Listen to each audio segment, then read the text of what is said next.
Hey, Scott in Colorado here. Police work, you work a huge amount of hours, particularly in the summertime.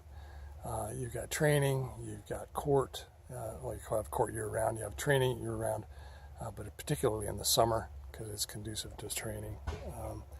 We would work, I would go to 40 hours of training in a week, also work 10-hour shifts on graveyards.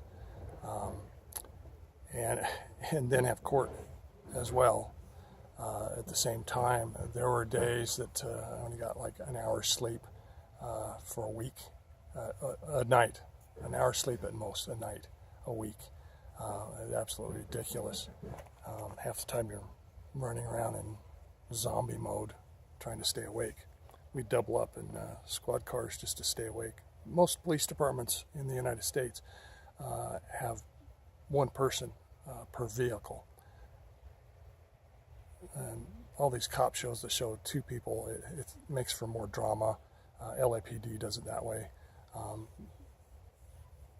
sheriff's office out there does it that way. But there's still a lot of single man units out there. But television, you know, to have two people interacting, it's just TV stuff. Anyways, I had been working so many hours that I was contacted by a group out in Silicon Valley, and they wanted to experiment with police officers and have them cloned.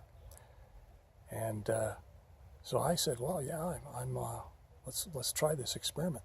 So I went in, they took my DNA, and they cloned a replica of me. And it was great. I mean, he went to work. Of course, he was known as Scott, too. They didn't know the difference. I didn't tell anybody I'd been cloned. He went to the department meetings. He went to court. He went to all this stuff, you know, that he could testify to. And it was great because I'd spend my time with my wife and my family and taking care of the animals in the backyard. And I'd go fishing and, you know, cycling and running and do all that stuff that I enjoyed. It was great. That lasted for about 3 months.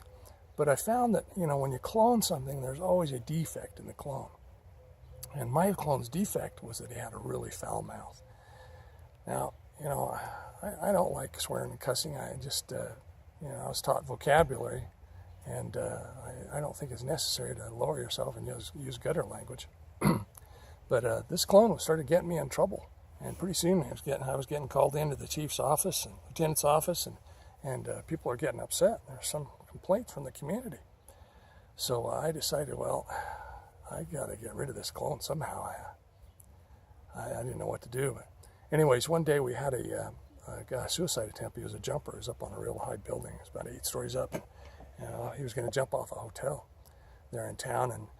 And I went up there, and my clone was there as well. And I snuck up, you know, so they wouldn't see two of us at one time. I snuck up through the stairs, and after the thing was over, my clone was still up there. My clone had been dealing with this suicide jumper. And apparently the guy, he talked him down. He came down. That was great. But as my clone was about to exit the roof, I met him up there.